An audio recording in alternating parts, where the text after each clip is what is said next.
네, 두 번째로는 재정준칙 법제화가 지금 추진이 되고 있습니다. 그러니까 이걸 해야 되는지 말아야 되는지에 대해서 또 어떻게 해야 되는지에 대해서 좀 우리 그 흥건님과 의견을 좀 나눠보도록 하겠습니다. 최근에 이제 9월 13일 날 기획재정부 장관인 주재로 비상경제장관 회의가 열렸습니다. 여기서 재정준칙 도입 방안이 논의가 되었는데요. 현재까지는 이 재정준칙을 신의행령으로 만들어 가지고 있습니다만은 이제 이것을 시행령이 아닌 법률로 명시하겠다고 하는 그런 의지를 보이고 있습니다. 그래서 이게 국가재정법에 넣겠다고 하는 것인데요. 그 내용은 다음과 같습니다. 여기 국가재정법의 내용을 보게 되면은 첫 번째로는 GDP 대비 관리재정 수지 적자를 3% 이내로 하겠다라고 하는 것이고요. 그 다음에 두 번째로는 국가 채무 비율을 GDP 대비 국가 채무 비율을 60% 초과할 때는 적자폭, 관리재정 수지 적자폭을 2% 내로 하겠다고 이렇게 강화시킨 거예요. 그리고 세 번째로는 2024년부터 예산안부터 이것을 적용한다고 하는 것인데, 문재인 정부에서는 채무비율 60%까지 유지한다라고까지만 되어 있고, 적자폭 2%까지로 강화한다 이런 내용은 없었습니다만 이것을 한층 더 강화시켰다고 할 수가 있습니다. 그리고 이제 여기에 대해서 이런 재정 준칙이 다음과 같은 경우에는 예외 사유로서 적용해서 제외된다고 하는데, 첫 번째는 전쟁이라든지 대규모 재해라든지 이런 것의 경우, 두 번째로는 경기 침체, 대량 실업, 남북 관계 변화, 경제 협력과 같은 대내외 여건의 중대한 변화 등 상황 시에 예외 사유로 적용된다라고 이야기를 하고 있습니다. 근데 여기에 지금 이게 법으로 만들어내면 여러 가지 좀 문제점이 발생할 수 있는데요. 우선 본격적으로 보기에 딱 한 가지만 좀 먼저 말씀을 좀 드리도록 하겠습니다. 여기에 보면은 재정준칙 적용 예외 사유에서 이 경기 침체라고 되어 있습니다. 근데 사실 이거 현근님 그 철들고 나서 우리나라 경제 좋다는 이야기 들어본 적 있습니까? 없죠. 철들기 전에도 들어본 적이 없고 철들고 난 후도 들어본 적이 없고 아마 미래에도 들어볼 예정도 없습니다. 그러니까 뭐 세상 사람들은 다 자기가 살아가는 시기가 제일 어렵다고 생각하는 게 일반적인 경우인 것 같아요. 여러 가지 책을 읽어보면은. 그렇다고 하더라도 우리나라에서는 언제나 경기 침체가 나쁘다고 하거든요. 그러면은 경기 침체냐 아니냐를 가지고 여야간에 좀 법으로 만들면 싸움이 벌어질 수도 있고요. 상당히 좀 그러니까 경기 침체란 말이 생각보다 굉장히 주관적인 말이잖아요, 그렇죠? 예. 그래서 이 중대한 여건 변화 시에 한다고 하는데, 중대한 여건 변화를 두고 중대한 여건 변화다 아니다 이것도 싸움이 날 수 있거든요. 그러니까 이거를 누가 판단을 한다는 거예요? 그러니까 행정법원에서 하나? 법관 아저씨들이 이건 좀 아닌 것 대통령이 같은데요? 합니까? 장관이 합니까? 누가 합니까? 그래서 이런 부분에 대해서 이걸 법으로 만들어 놓으면 자칫 잘못하면은 즉시 대응이 좀 불가능하게 될 가능성이 있다. 이게 지금 드릴 그 말씀의 요지라고 할 수가 있겠습니다. 지금 이 일반적으로 보게 되면은 현대 국가에서는 일반적으로 보게 되면 적자 재정이 일반적인 것이죠. 그러니까 적극적인 재정을 쓰게 되고요. 이 균형 재정이나 흑자 재정이 나는 경우는 거의 없습니다. 이게 균형 재정, 그러니까 국가가 수입을 한 것만큼 지출하는 이런 것들이 이 이상적인 모델이 되었던 것은 19세기 말 아주 늦어도 20세기 초 1차 세계대전 이전까지고요. 그 이후에는 1차 세계대전 때는 아예 전쟁 치느라고 그런 이게 적용되지도 않았고요. 그래서 그런 것들이 1930년대 세계 대공황을 거치면서 이미 다 파기가 됐고, 현대 국가에서는 적자 재정이 일반적입니다. 그래서 이런 상태에서 지금 우리나라에서 이 재정 건전성을 위해서 재정 준칙을 도입하겠다고 하는 것인데요. 여기 지금 그러나 이 보게 되면은 지금 우리나라와 같은 경우에 일반적으로 빚이 올해 1,000조가 넘는다고 합니다.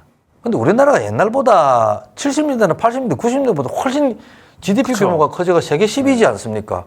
그러니까 나라의 덩치가 커지면은 이 국가의 빚도 규모가 커지는 것이죠. 문제는 그것을 당연하죠. 예. 관리할 수 그쵸, 있느냐 그쵸. 없느냐 이게 이 중요한 과제가 된다고 하겠습니다. 저도 어디서 들은 말인데 어떤 경제학과 교수님이 한 말인데 아예 그냥 이렇게 말씀을 하시더라고요. 빚은 그냥 있는 거. 네. 그냥 빚은 뭐 빚은 나쁜 거다 이것도 아니고 그냥 있는 거. 그러니까 우리가 가계에서 빚이란 건 가계에서 빚 내지는 적자는 큰일이 되겠죠. 근데 국가는 이제 미래의 세금을 담보로 하는 굉장히 강력한 집단이잖아요. 그런 국가에서는 그러니까 말씀하신 것처럼 빚을 관리할 능력이 중요한 거지 빚은 원래 있는 거다. 그러니까 이거를 좀 이해를 해야 된다고 하는 말을 제가 들은 적이 있어요. 그러니까 교수님이 말씀하신 게 그러니까 이런 맥락이 아닌가 싶은데요. 네. 그러니까 국가의 빚이 GDP보다 뭐 3배, 4배 되면은 문제가 되겠지만은 이게 지금 우리 헌금님도 좀 조심을 해야 되는 게 이거를 자꾸 나라의 빚, 국가의 빚이라고 생각을 하시면 안 돼요. 빚이라는 용어를 쓰면 안 되고 정확하게 국가 부채 또 국가 채무 원래 그 중앙정부와 지방정부의 이 채권 발행액을 네. 국가 채무라고 이야기를 하고 요 네. 이게 공공기관의 부채까지 합쳐서 국가 부채라고 이야기를 하고 있습니다. 그래서 왜냐하면은 정부가 이 채무를 지는 것은 주로 국채를 발행을 하거든요. 그쵸. 95% 이상 다 국채를 발행을 합니다. 그런데 이 국채는 단순히 빚이 아니라 어떤 시기가 오게 되면은 이 갚아주고 거기에 대해서 다시 그 차환이라고 하는데 또 발행을 해가 또 인수를 하는데 인수하는 이것 자체가 채권 자체, 국채 자체가 금융상품이거든요. 그래서 이걸 그냥 자꾸 빚이라고 하게 되면은 부정적인 인식만 하게 되고 그렇죠. 우리 경제가 앞으로 나아가는데 우리 발목을 잡을 수 있다. 뭐 그렇게 뭐 이게 맥락에 맞는 말인지는 모르겠는데 재무제표에서도 부채를 그 자산으로 잡지 않습니까? 네. 그러니까 약간 그런 맥락으로 봐도 될까요? 네. 근데 이제 네. 너무 그 예전에 우리 돌아가신 이제 재벌 총수께서 이제 부채도 뭐 자산이다. 네. 부채도 힘이 되니까 뭐 해야 된다는데 그렇죠. 근데 이제 부채가 자산에 들어가기는 너무 많은 건 그쵸, 좀 그쵸. 곤란하긴 하죠. 그러나 우리나라는 결코 그런 수준이 아니고요. 네. 여기 지금 제가 만들어 놓은 표가 있는데 이걸 한번 보시게 되면은 나라의 크기가 커지면 빚이 늘어나는 것이 일반적이라는 걸 보여주고 있습니다. 지금 번호가 1번부터 10번까지 되어 있는데 GDP 순서대로 적어 놓은 거예요. 그래서 여기서 인도와 중국은 빠져 있습니다. 통계를 구할 수 없어서. 그런데 미국이 작년에 23조 달러였는데 부채가 34.5조 달러입니다. 이게 얼마인가 하면 우리말로 삼경 4,500조 원입니다. 삼경이에요. 조가 아니고. 네. 미국은 단위부터가 예. 다르네요. 이제 이게 놀랄 경자죠. 깜짝 놀랄 정도로 삼경 4,500조고요. 일본이 4조 9천억 달러입니다. 4조 9천억 달러의 GDP로 세계 3위인데요. 빚이 얼마인가 하면 빚이란다 또 국가 부채죠. 네. 부채 규모가 1조 2,600조 원이에요. 1경 2,600조 그렇죠. 원이에요. 12.6조 달러니까요. 예.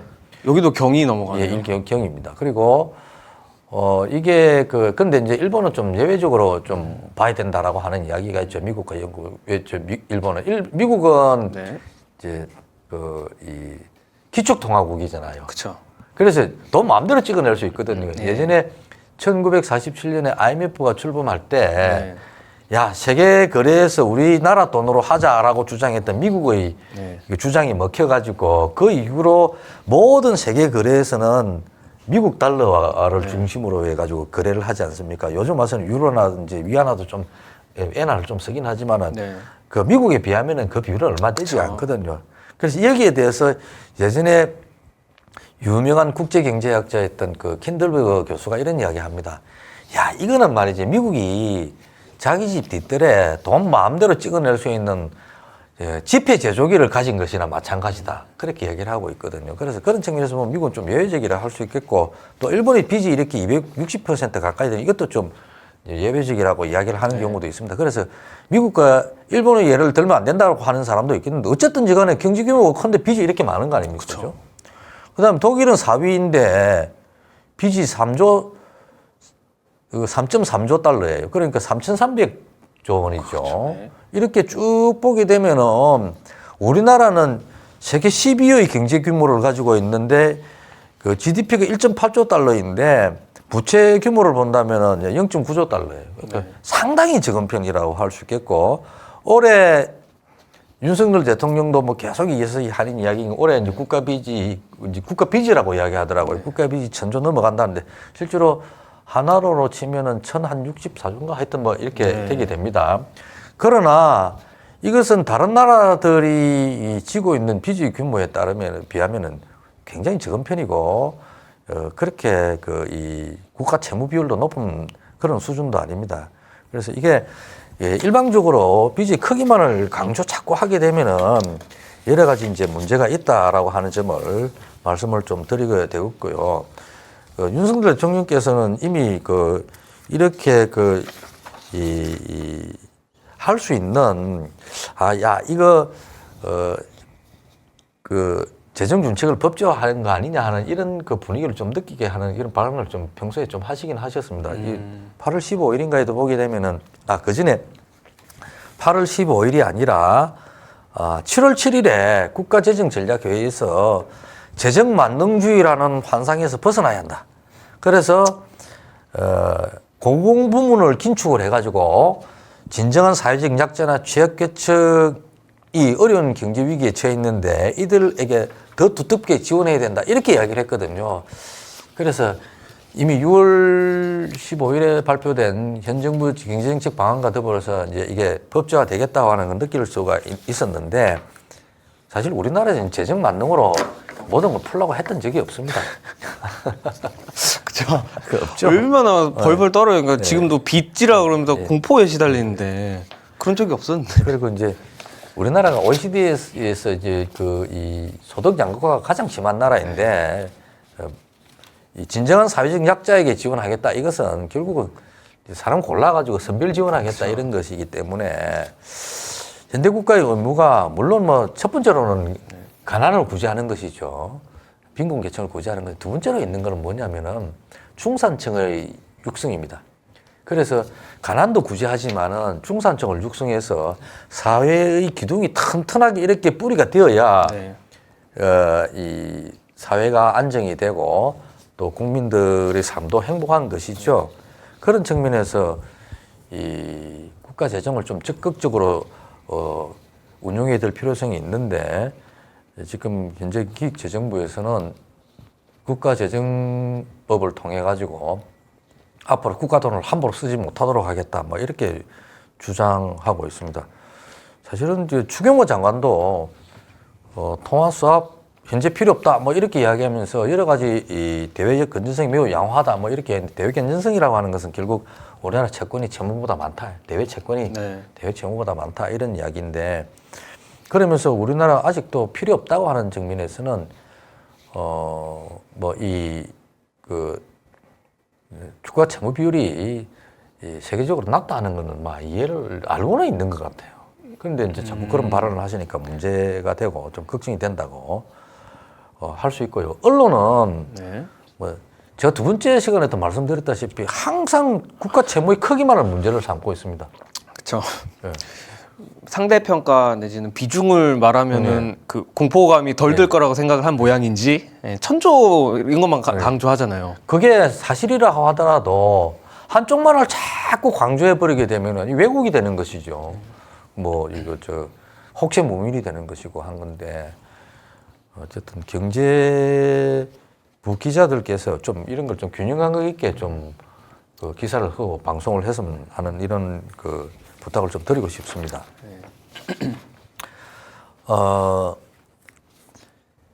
사실 이런 측면에서 보면은 이제 여러 가지 이 재정 준칙이 문제가 있다고 할 수 있는데, 첫 번째로 보게 되면은 첫 번째 재정 준칙의 문제는 이런 거죠. 기준이 애매모호하다는 것이죠. 이미 30년 전에 유럽에서 만들어진 것이다. 너무 나라에서 시컷 만들어가지고 했던 거, 이거 이제 와가 우리가 왜 쓰느냐는 것이고요. 두 번째로는 국가 재정 건전성이 국제적으로 양호하다든지 또는 복지제도 구축, 그러니까 경제 성장의 기본적인 목적을 달성하는데 맞지 않다든지 하는 여러 가지 요인을 들 수 있는데 이것을 조금 하나하나 좀 살펴보도록 그렇게 하겠습니다. 그래서 먼저 재정 준칙 기준 설정의 문제인데요. 이거는 이미 문재인 정부에서 시행령이긴 하지만은 중요한 그 관리 재정 마이너스 3% 유지한다. 국가 채무 비율 60%를 유지한다. 이거 뭐 있던 것입니다. 그러나 문재인 정부에서는 법제화는 하지 않았거든요. 그렇죠? 그런데 이 법이 조금 전에 말씀드린 것처럼 언제 거냐 하면은 30년 전에 유럽이 EU를 만들면서 만들었던 규칙이에요. 마스트리히트 조약을 맺으면서 만들었던 그 재정 준칙이, 그러니까 이 재정 준칙이 특별하게 뭐 있었던 건 아니고요. 이 유럽에 가입할 나라들 특정 국가가 국채를 너무 많이 발행해 버리게 되게 되면 이들 나라들이 국가 신인도가 떨어지지 않습니까? 네. 돈 실컷 쓰고 나서 같은 통화를 쓰는 유로화를 쓰게 되면은 그 가난한 나라, 부자 나라에 좀 손해를 보게 되겠죠. 그쵸. 그래서 무리를 하지 못하도록 이렇게 유로 도입의 기준을 좀 용이하도록 하고 좀 같은 비중을 좀 이렇게 부담을 지도록 하기 위해서 그러니까 만들어 도입의 놓은 것입니다. 맥락이 완전히 다른 거네요. 네. 예. 그렇다고 할 수 있습니다. 그러니까 이게 이론적으로 검증된 수치라고도 할 수 없고 또 이게 이 기계적으로 지키는 그런 지금 현재 와서 기계적으로 이걸 그냥 고지 그대로 지키는 나라도 유럽에는 거의 없다고 할 수가 있습니다. 아까 보여주신 그 독일도 전혀 이걸 지키고 있지 않잖아요. 예. 독일도 유럽인데. 예, 유럽인데. 예, 그렇습니다. 그래서 두 번째로는 재정 건전성이 국제 비교를 하게 되면은 우리나라가 굉장히 양호하다는 것이죠. 그래서 이 그림을 다시 한번 보시게 되면은 이 빨간 거 표시가 되어 있는 것 중에서 요게 앞에 쪽에 세 번째 있는 게 우리나라의 이 GDP 대비 국가 부채입니다. 그러니까 부채니까 요거는 이 공공기관의 부채까지 합친 것이죠. 저도 이게 자꾸 신문에서 빚이라고 하는 말을 자꾸 저니까 자꾸 빚이라는 프레임이 용어를 진짜 쓰게 강력하긴 되는데 하네요. 그러니까 요 그래프는 작년도에 국회 예산 정책처의 재정경제 통계 시스템에 있었던 통계를 가지고 그린 건데요. 지금은 들어가면 없습니다. 아마 정권이 바뀌면서 빼버린 건지 어떤 건지는 잘 모르겠습니다만은 그러나 지금 올라와 있는 그 통계는 보게 되면 요렇게 많은 나라들일 것은 아직까지 올라와 있지 않은데 그 비슷한 통계들이 비슷한 수치로 되어 있다고 하는 것을 알 수 있고요. 국가 채무 비율은 한국이 2017년 5위였는데 2021년에 여기 보다시피 지금 3위거든요. 그러니까 오히려 좋아졌다고 할 수 있습니다. 우리나라 앞에 있는 나라도 에스토니아, 룩셈부르크, 그러니까 사실 비교 대상이 완전 잘못됐잖아요. 우리나라는 5천만이고 저 나라는 완전 도시국가들 아닙니까? 네. 그러니까 인구 5천만 명 이상의 1인당 소득 3만 달러 이상 되는 나라가 우리나라 7번째 나라거든요. 그러니까 이런 같은 OECD라도 다 같은 OECD 국가라고 할 수 없다. 뭐 이렇게 볼 수가 있겠습니다. 그러니까 사실상 우리나라가 그러니까 좀 규모가 되는 나라 중에 제일 적다고 해도 틀린 말은 아니네요. 그렇죠? 그래서 이 국가 채무 비율이 이렇게 낮은데 왜 굳이 이제 이걸 법제화하려냐 하는지에 대해서는 저는 좀 이해하기가 힘들다는 말씀을 좀 드리고요. 네, 교수님 근데 제가 알기로는 여기에 있는 이 국가 부채도 그러니까 그 외국 돈을 빌리는 그 외화 표시 채권이 있고 여기 우리나라가 우리나라 원화로 내는 원화 표시 채권이 있는데 제가 알기로는 이 대부분이 원화 표시 채권으로 알고 있거든요. 물론 원화 표시 채권도 너무 많이 내면은 안 되겠지만 어찌됐든 뭐 어거지로 찍어내면 갚을 수는 있는 거잖아요. 그렇죠? 그러니까 좀 덜 문제가 되는 거잖아요. 외화 표시 채권에 보다는. 그러면은 원화 표시 채권이 대부분인데 지금 막 무슨 천조네 뭐 어쨌든 막 공포심을 이렇게 자극을 하잖아요, 언론들이. 이게 좀 타당한 공포 조장이라고 생각을 하세요, 교수님은? 그러니까 이제 빚이 많다고 하는 거는 천존이 이천존에 하는 이런 것들은 원화 표시든 외화 표시든 이제 국가가 채무니까 이제 그 국채를 발행을 하잖아요. 그러니까 물론 이제 돌아오면 갚지는 않습니다. 뭐 돌려주고 다시 발행을 하니까. 어쨌든 뭐 외화로 발행한 것보다는 부담이 상당히 좀 적다고 할 수 있겠죠. 네. 그 다음에 좀 드릴 말씀은 세 번째로는 복지제도 구축에 전혀 도움이 되지 않는다고 하는 것입니다. 제가 예전에 올 때 그 김두일 작가님한테도 여쭤봤는데 그 경제 성장 뭐 때문에 한다고 생각하세요? 결국 복지국가로 가서 사람 다 잘 사는 세상. 네. 그런 거 아닐까요? 쉽게 이야기하면 잘 먹고 잘 살려고 그쵸. 하는 겁니다. 그죠? 네. 뭐 사회주의처럼 다 똑같이 가난하거나 다 똑같이 이렇게 그 먹고 살만한 기계적 평등이 아니라 어느 정도 그 최하층민은 없는 그래서 인간답게 최소한 살 수 있는 조건을 만들어주는 것이죠. 경제성장은 기본적인 목적은 그런 것이고요.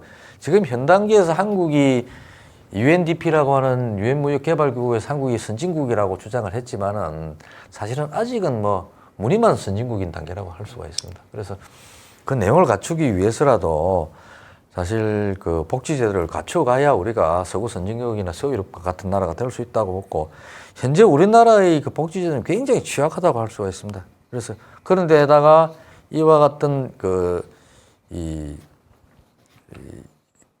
그것을 법제화해 놓게 되게 되면은 실제로는 이 복지제도 지금 있는 복지제도조차도 좀 후퇴시켜 버릴 가능성이 있죠. 그래서 여기 지금 보다시피 우리나라 이 불평등도는 굉장히 높은 편입니다. 이것도 조금 그동안 많이 나아진 거예요. 문재인 정부를 거치면서 좀 순위가 올라간 것인데 이게 지금 높은 데부터 낮은 쪽으로 왼쪽에서도 오른쪽으로 읽어보게 되면 하나, 둘, 셋, 넷, 다섯 한 10번째나 9번째쯤 되게 되죠. 그러니까 OECD 국가들 중에서 우리나라의 이 불평등도가 상당히 높다. 이 지니계수라고 하는 것은 불평등도를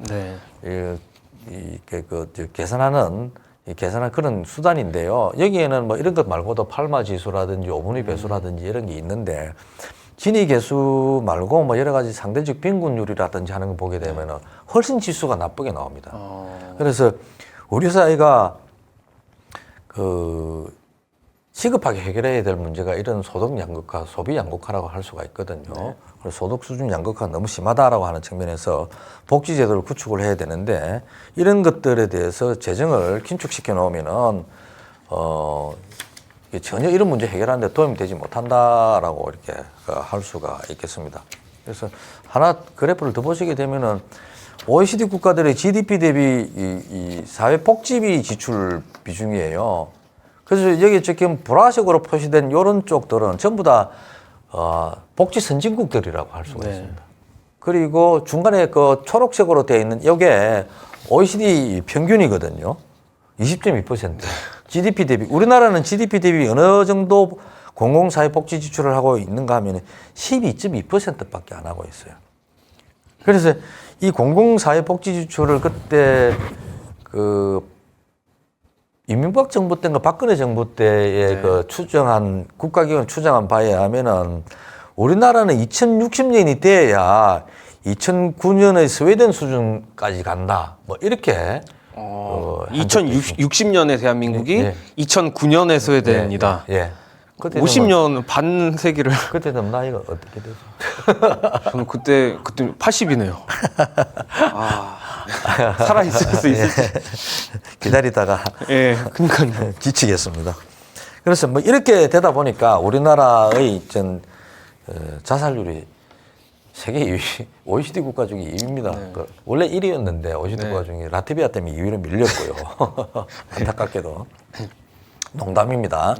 노인 빈곤율이나 노인 자살률은 OECD 국가 중에서 가장 높다고 할 수가 있습니다. 그래서 이렇게 이 법을 만들어 가지고 이렇게 규제를 해놓으면은 찔끔지정이 돼 가지고 결국 복지사회를 구축할 수 없다.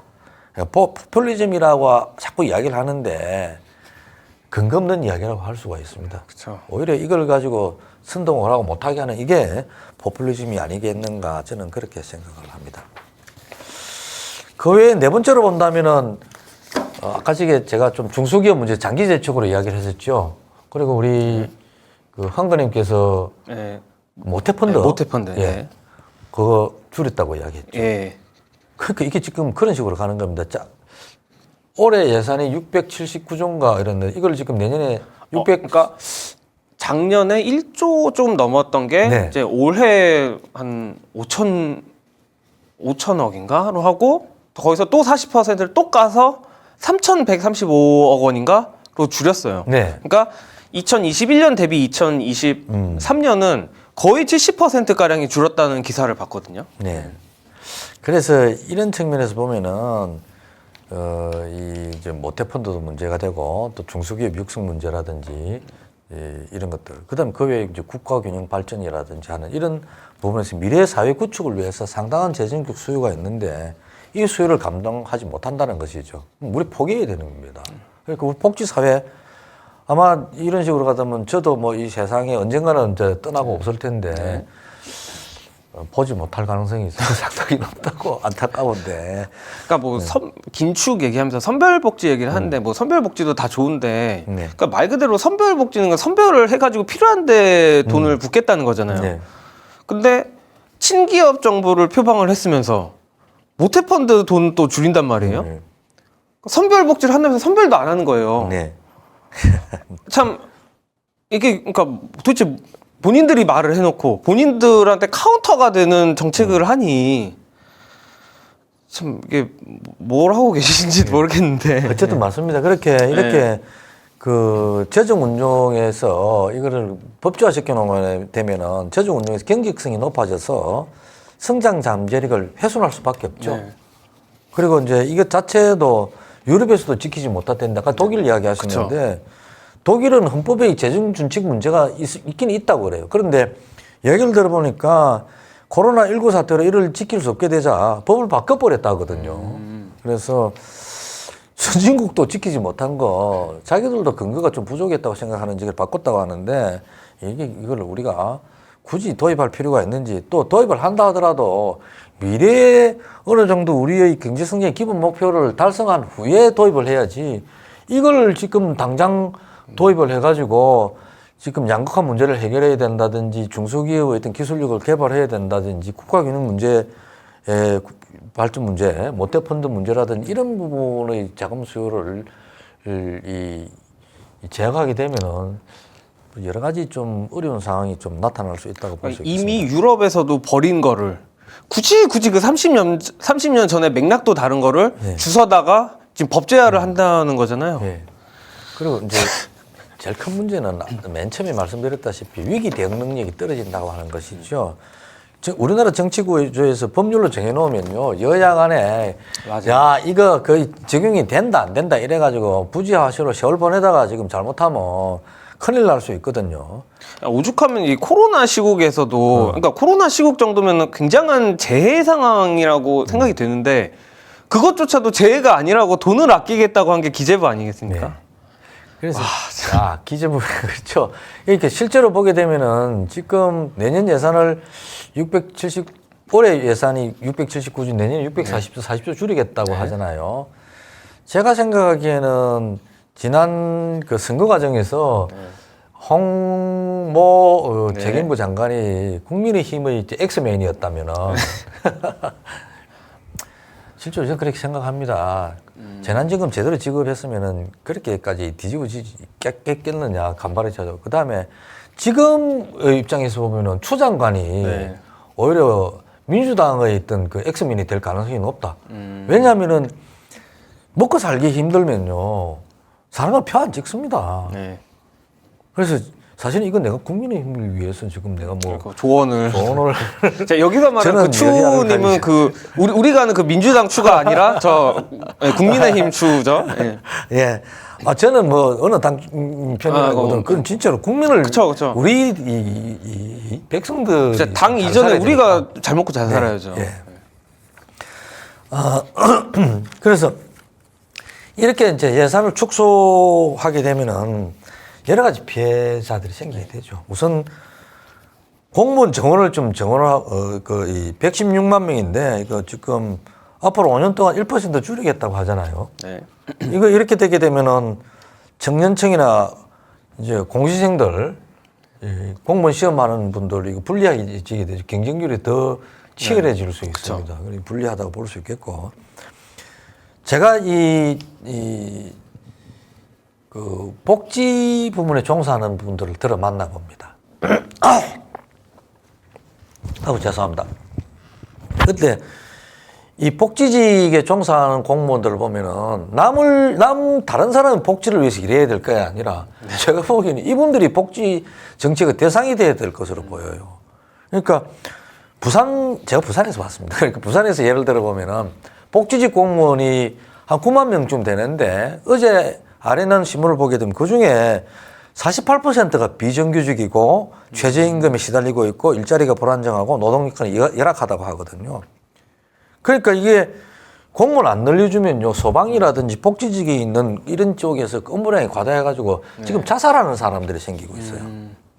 게다가 그 일가족 자살 사건도 지금 빈발하고 있지 않습니까? 2014년 그 송파에서 세모녀 자살 사건이 난 이후 2019년, 20년, 22년에 창신등 모자 자살 사건에 이르기까지 이 복지 사각지대가 있는데 사람이 어떻게 신입니까?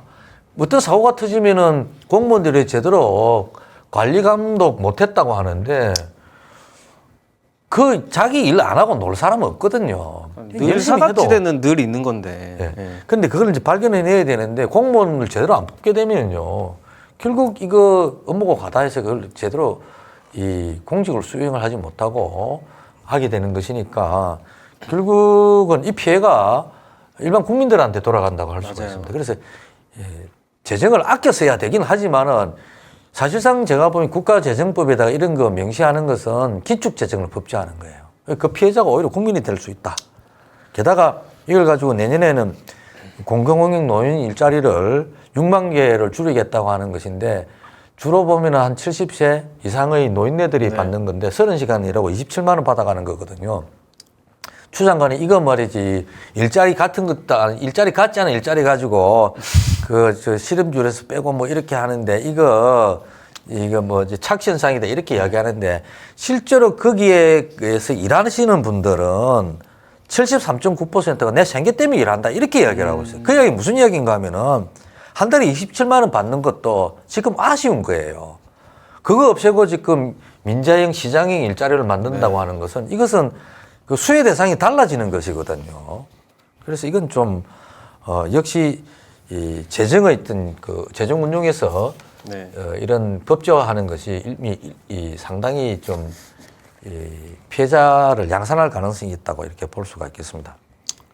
그 이번에 또 예산을 또 줄이면서 민간형 이제 네. 공공에서 민간형으로 돌리는데 제가 이거 보고 조금 의아했는데 실버 카페 운영비 지원 내지는 뭐 시니어 카페 네. 창업 얘기를 하더라고요. 네. 그게 설마 그 노인분들한테 카페 창업을 하는 그거 맞아요?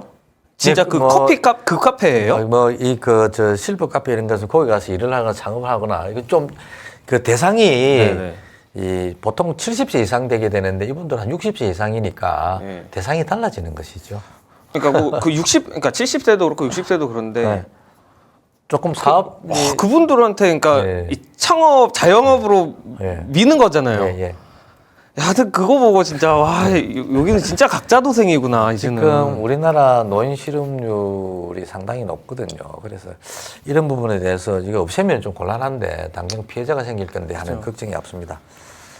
어쨌든 지금 재정 건전성을 위해 가지고 법제를 도입하겠다라고 이야기를 하면서 다른 한편으로는 세금을 좀 이렇게 낭비하는 그런 부분도 있죠. 무슨 말씀이신지 아시죠? 예, 뭐 너무나 잘 알고 있죠. 뭐. 예, 바로 이제 대통령 청와대를 이제 대통령 집무실로 옮긴 건데, 뭐 여기서도 좀 상당한 예산을 쓰게 됐고요. 또 그 영빈관 이전 문제로 지금은 대통령께서 이제 취소를 했지만은 여기에 879억 들어간다고 이야기했는데 국무총리 내 모른다. 또 수석들도 신문 모른다. 보고 알았다. 예. 신문 보고 알았다. 제가 보기에는 국무총리 알았을 가능성이 있습니다. 그렇게 뭐 사실 좀 그렇게 말씀하시면 아직 몰랐다 하더라도 대통령 보호하기 위해서 그래 내가 알았는데 어찌됐든 이렇게 이야기를 해야지 그걸 내가 몰랐다라고 그걸 빠져나가면 뭐 어떻게 되는 겁니까 지금 일을 하기 진짜로 그냥 패싱을 당하시는 건지 아니면 진짜 총리인데 일을 하기 싫은 거야. 예. 그러니까 일을 하기 싫으면 그러니까 제가 생각하기에 일을 하기 싫으면 저렇게 말할 수 있어요. 아니 그리고 수석들도 그럼 내가 알았는데 보고 안 했더니 이렇게 해가지고 자기가 화살 맞을 준비를 해야지 이걸 이렇게 해가지고 다 떠넘기고 말이지. 이렇게 어쨌든 영빈관을 뭐 취소를 했는데 네. 어쨌든 지어야 될 거 아닙니까? 그래서 지금은 뭐 취임 만찬을 롯데호텔에서 하고 뭐 이렇게 하는데 이게 괜히 옮겨가지고 네. 좀 뭐 한 1,000억 정도 그렇죠. 뭐 그렇게 날아가고 그뿐만 아니고 이제 대통령실을 용산으로 이전한 것도 지금 뭐 했는데 그것도 뭐 예를 들면 496억에다가 또 뭐 300억 추가 투입했다 뭐 이런 이야기도 있고요. 그 게다가 뭐 이 돈이 당장 부족하니 국방부, 행정안전부, 경찰청의 통근버스비 의경 급식비를 끌어다 썼다. 또 의경이면 저 군인들이잖아요.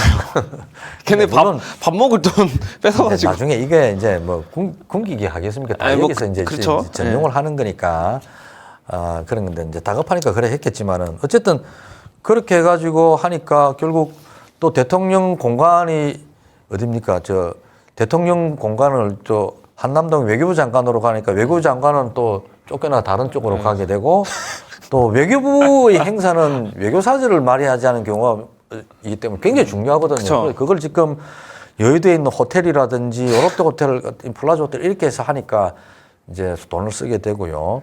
그 외에도 대통령 비서실 공관, 외교부 장관 공관, 육군 총장 공관, 그다음에 경호처장, 육군 저 해병대 사령관 공관 연쇄 이전하게 됩니다. 하여튼 이렇게 해가지고 지금 그 외에 각종 시설 이전이라든지 이런 거 만드는데 1조 원 넘어갈 거라고 하는데 이게 지금 대통령께서 공공기관을 예산을 절약해서 취약계층을 두텁게 지원하겠다고 이렇게 말씀을 하셨는데 과연 취약계층이 두텁게 지원할 수 있겠는가? 1조 원이면은요, 예를 들면은 뭐 1,000만 원 지원받는 가정이라고 해도 엄청나게 많죠, 그죠? 아니, 근데 진짜 그 우리 뭐 전 평소에 그냥 제 친구들끼리는 그냥 윤 형님 뭐 이렇게도 말하는데 윤 대통령님이 참 재밌는 게 6월 22일 날에 그러니까 공공기관 돈 잔치 끝났다. 호화청사 매각하라. 이렇게 말씀하셨단 말이에요. 근데 또 골 때리는 거는 2주 전에 6월 10일 날에는 또 서울중앙지검 별관은 또 774억을 들여서 증축을 했어요. 그리고 또 자기 영빈관 가는 거, 뭐 용산 가는 거 하는 거, 그건 돈을 안 아끼셔요. 또 웃긴 게, 이건 웃긴 게 아니죠. 되게 위험한 건데, 제가 이제 국방부 그 청사에서 군 생활을 하신 분 얘기를 들었는데, 이제 국방부 그 건물로 갔잖아요. 네. 근데 단순히 가고 뭐 돈 문제가 끝이 아니라 예를 들면 그 뭐 EMP라 해가지고 무슨 어떤 전자 방어 네. 그런 거부터 해가지고 뭐 통신 장비 이런 거 저런 거를 새로운 국방부 청사에다가 지어야 될 거 아니에요. 네. 근데 그게 뭐 1년 가지고는 안 된다는 거예요. 그러니까 돈도 돈인데 그거를 이제 그 기밀이잖아요. 네. 그래서 죄다 저 위성에서 안 보이게 위에 다 깔고 그 이제 인력하는 아저씨들도 다 보안서약서 받고 그 짓을 거의 막 2년, 3년을 본다는 거예요. 그럼 그동안 또 안보 공백이 생기잖아요. 늘 저쪽에서 하는 말이 안보는 보수다. 그러면서 국방부 놀게 시키고 저 북한이 방사포 쏘는데도 그 다음날 영화 보고 또 미사일 쏜 다음날 저 또 술 그러니까 안보를 안 봐요. 보수는 한번 봐도. 그렇게 하겠습니까? 그래.